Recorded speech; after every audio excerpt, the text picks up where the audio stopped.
Sa harap ng pagsisikap ni Pangulong Ferdinand R. Marcos Jr. na makamit ang matatag na food security sa bansa, ay ang pagsisikap din ng kanyang mga administrasyon o ng kanyang administrasyon na tundukan ang kagutuman. Partikular dito ang mga pamilyang nananatili sa lansangan na prioridad na masagip ng pamahalaan. Ang resulta ng mga yan para matiyak na walang Pilipino maiiwan, alamin natin sa sentro ng balitang ito. Isinusulong natin ang food stamp program upang matiyak na hindi lamang busog ang mga benepisyaryo, kundi malusog, masigla at malakas na magagampanan nila pang araw-araw ang kanilang mga gawain. Simula nang inilungsad ng pamahalaan ang Walang Gutom 2027 noong taong 2023. Sa bisa ng nilagdaang Executive Order No. 44, naging malawakan ang ginagawang hakbang ng Department of Social Welfare and Development para sugpuin ang pagkalam ng sikmura lalo na sa mga kababayan nating nakakaranas ng involuntary hunger. Batay sa 2021 Family Income and Expenditure Survey ng Philippine Statistics Authority, umabot sa mahigit 1 milyong pamilya ang napapabilang sa food poor family sa bansa. Kaya naman, naging malawakan ang pagtugon ng DSWD sa pag-abot ng tulong sa 22 priority provinces na natukoy ng programa. Sa ikalawang taon ng ating Walang Gutom program, mabibigyan ng tulong ang 600,000 pinakanangangailangang kabahayan sa kanilang nutrisyon. At sa 2027, dadamihin pa natin sa 750,000 kabahayan ang maaabot ng feeding program natin. Sa katunayan, nito lamang buwan ng Oktubre, inilungsad ang Walang Gutom Reducing Food Insecurity and Undernutrition with Electric Vouchers o ang Refuel Project na mas pinadadali ang pag-enroll sa programa gamit ang Electronic Benefit Transfer o EBT cards. Ang bawat EBT cards ay naglalaman ng 3,000 halagang food credits na magagamit pambili ng mga pagkain sa iba't ibang DSWD-accredited local stores, supermarkets, at kadiwa ng Pangulo outlets. Layunin ng Refuel Project na mas palawakin ang Walang Gutom program coverage na makakahatid ng tulong sa 600,000 food poor family sa bansa. Doble sa paunang target na 300,000 pamilya. Inaasahan na maaabot ang target na 750,000 sa taong 2027. Dati, nagsimula ito, meron pa tayong counting notebook eh. May notebook tayo na gano'n. Ngayon, high-tech na po tayo ngayon. Kaya meron na lang kayong card at susunod ay yung tinignan namin na sistema na imbis na kailangan pa magrehistro, imbis na maglagay doon sa parang booklet, ay dyan na lang po sa computer, kayang-kaya po. Ay tuturuan po kayo namin kung paano gawin. Napakasimple lang po. Noong Oktubre, nung nakaraang na taon, ay 48.7% po ang sinasabing hunger rate na ginugutom pa. Dahil sa programang ito, yung numerong yan ay bumaba na po at naging 41.5% itong Marso ng 2025. Dahil dito sa programang ito, bumaba na po ang hunger rate, ang mga gutom sa household beneficiary. Lahat po sa beneficiaryo natin, bumaba na po ang gutom. Kasabay ng Walang Gutom food stamps, nagtayo na rin ang DSWD ng Walang Gutom Kitchen, ang kauna-unahang food bank ng bansa na may layuning makapaghatid ng libre at masustansyang pagkain sa sinumang nagugutom. So ito, part ito ng overall drive natin. Kung matandaan nyo, meron kami yung Walang Gutom food stamps. Yun talaga yung malakihang anti-hunger program natin. Pero yung mga nakakaranas ng kagutuman at naghahanap ng mainit na makakain, itong soup kitchen natin, compliant sa batas, tuloy-tuloy rin na nag-ooperate. Itong soup kitchen na to, dito dinadala ng mga hotels, fast food, yung mga sobra nilang pagkain. At araw-araw nakabukas to para sa mga nagugutom natin mga kababayan. Matatagpuan sa dating abandonadong Pogo Hub sa FB Harrison, Pasay City, ang Walang Gutom Kitchen ay nagsisilbing food banks katuwang ang pribadong sektor para maiwasan ang food wastage. Partner natin dito, mga fast food chain, pati din yung Philippine Hotel as Owners Association at yung SOS Philippines, sila yung nagdadala ng pagkain dito. Bagamat meron din kaming ino-augment na mga putahe, pero the whole concept here is walang food that should go to waste at mapakinabangan ng mga kababayan natin. Simula nang binuksan ito noong December 2024, umaabot na sa 700 katao bawat araw ang libreng nakakakain dito mula almusal hanggang tanghalian. Bukod sa pagkain na dinodonate sa amin, meron din kaming call to volunteers. On a regular day, makakakita kayo dito ng mga estudyante, mga NGO, mga private companies pumupunta dito. Makailan yung Food Panda. Hindi naman pagkain lang lagi namin hinihingi sa kanila na i-donate, kundi dito rin sila sa service, part sila ng service crew. Bukas po kami araw-araw mula Lunes hanggang Linggo.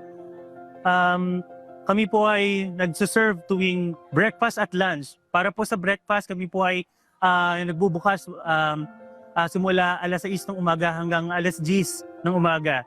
Para naman po sa lunch operation po namin, kami po ay nag-open ng alas 11 ng umaga until supplies last. Meron po tayong nakalang kondo para dito at under po ng pag-abot program, pero po ang Walang Gutom Kitchen po ay complementary na bubuhay not only with the government fund but also with the donation coming from our donors and private individuals po. Marami po dito ang nagbibigay kahit mga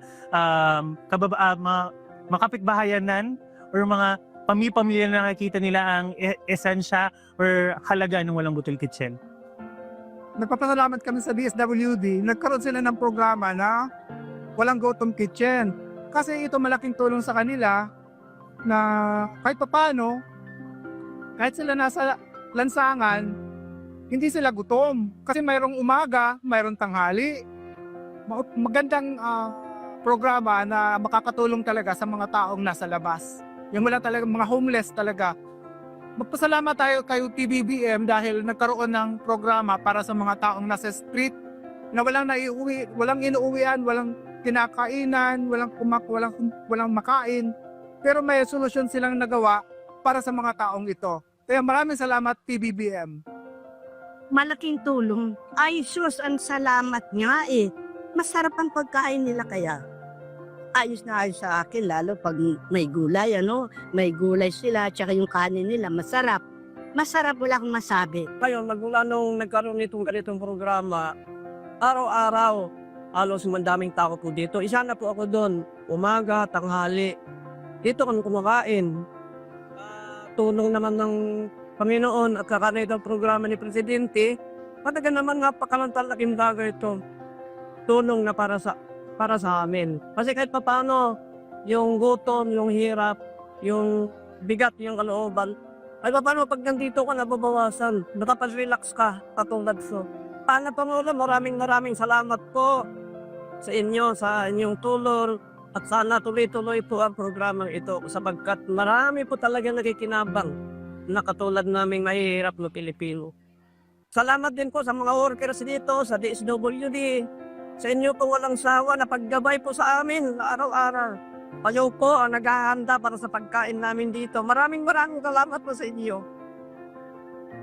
Happy po ang mga kababayan po namin, ang mga nasaserban po naming mga kliyente. At isa po sa mga goal ng Walang Gutom Kitchen is una, behavioral change. Makita po nila na meron pong gobyerno, not only gobyerno, but meron silang lugar na feel nila nakasama sila. At dito po sa Walang Gutom Kitchen, itinataas po natin yung moral ng mga kababayan nating nasa lansangan na pwede pala na libreng pagkain at may maayos na lugar kung saan pwede silang kumain. Kasabay ng pamamahagi ng libreng pagkain, isinasagawa rin dito ang Tara Basa Tutoring Program, isang cash for work program para sa mga estudyante sa kolehiyo mula sa state and local colleges at universities na naghahanap ng dagdag na kita sa pamamagitan ng pagtuturo sa mga bata. Bukod dito, patatagpuan din sa ikalawang palapag ng gusali ang bagong gawang Pag-abot Processing Center. Yung Pag-abot Center, kung matatandaan nyo, is part of the Pag-abot program na nagre-reach out kami sa mga individuals in street situation. Ito yung mga nakatira sa lansangan. Bagamat trabaho or responsibility ng local government units yung pag-reach out, nag-partner na kami sa mga LGU kasi hindi na nila kaya by themselves. So yun naman ang sinusud po natin doon, yung problema ng homelessness. Simula nung programa ng 2023, almost 15,000 na ang ating na census sa buong Metro Manila, of which kalahati nun ang ating naiuwi na sa kanilang mga probinsya. Pag inuwi natin sila sa kanilang mga probinsya, may kasama na mga economic grant yon. May mga kasama ng livelihood grant yon para masigurado natin hindi na sila babalik sa Maynila. Dito namin napoprocess lahat sila na may database kami na mga individuals and families in street situation. Kinukuha yung biometrics kasi wala mga national ID sila para alam natin the next time matagpuan natin sila sa lansangan, alam natin yung buong storya nila so we can do the proper case management. So we have around 100 plus social workers and development workers. Umiikot po kami. Madilim pa lang, nasa kalye na po kami at inaabutan pa rin po kami ng umaga sa kalye to reach out.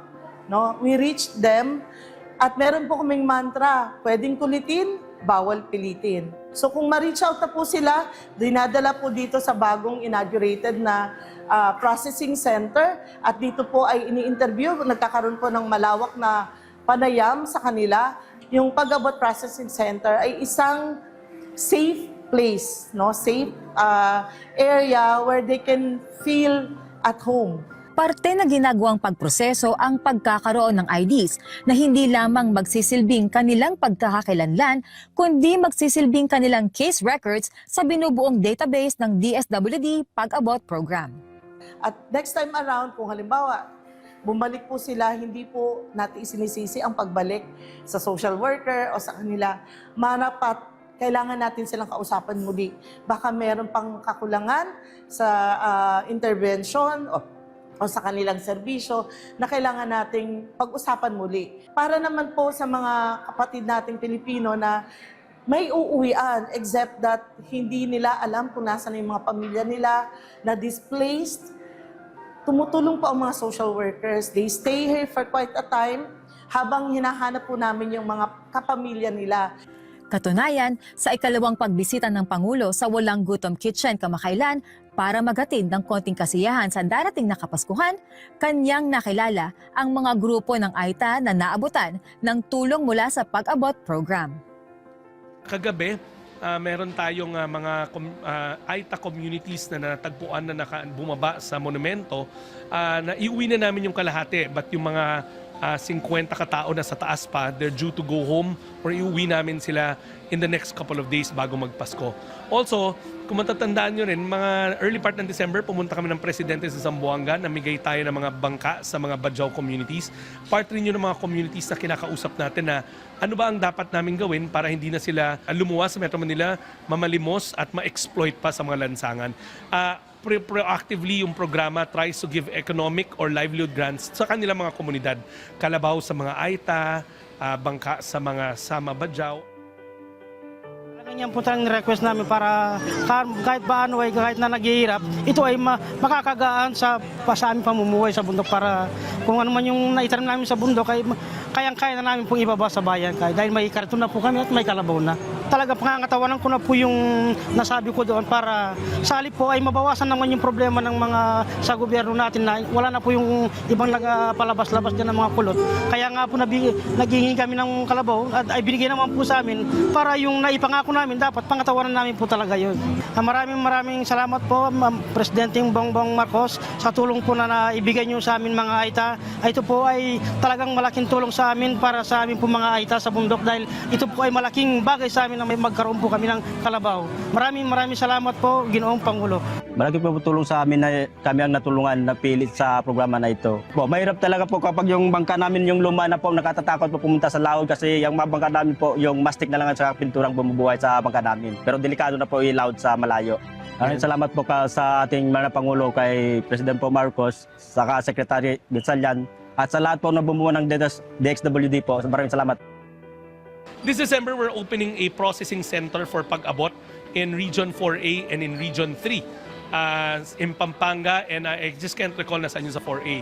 And then we're expanding Pag-abot kasi to other metro areas like Metro Cebu. So we're working with the LGU there about opening another Pag-abot center there. Itong Walang Gutom Kitchen, magbubukas rin tayo sa Metro Cebu area rin. Sa lahat po ng mga kababayan po natin, ito na po ang Walang Gutom Kitchen. Bukas po ito para sa lahat ng mga possible na donors or volunteers po. Para po sa donasyon, maaari po kayong makipag-ugnayan po sa amin dito sa Walang Gutom Kitchen sa Pag-abot program. Maaari po kayong mag-donate ng mga raw materials. Pinapatupad po namin ang Pinggang Pinoy. So maaari po tayong magbigay ng prutas, gulay, bigas. Maaari din po tayong magbigay mag-donate ng mga kitchen equipments at mga hygiene kit para po sa ating mga babayan. Para po sa mga volunteers, inihikayat po namin ngayon dito, gawin po nating makabuluhan ang ating Pasko sa pamamagitan ng pag-volunteer dito sa Walang Gutom Kitchen.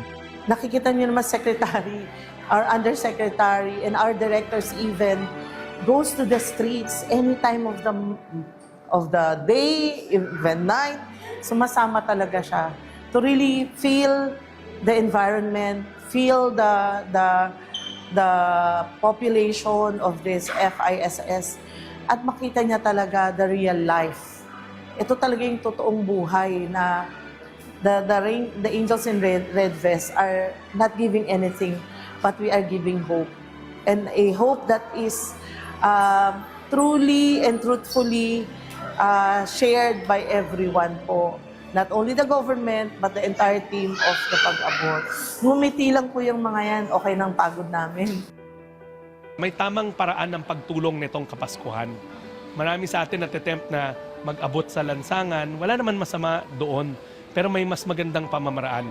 Picturean nyo yung location, i-post nyo sa Facebook account ng DSWD. We will send our Pag-abot team at ililikas namin sila mula sa lansangan, dadalhin namin dito sa shelter namin.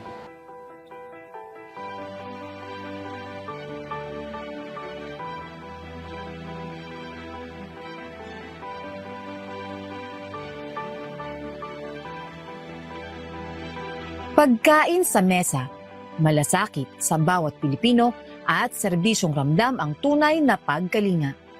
Yan ang pangakong hatid ng Pangulo dahil sa bagong Pilipinas, walang sinuman ang maiiwan.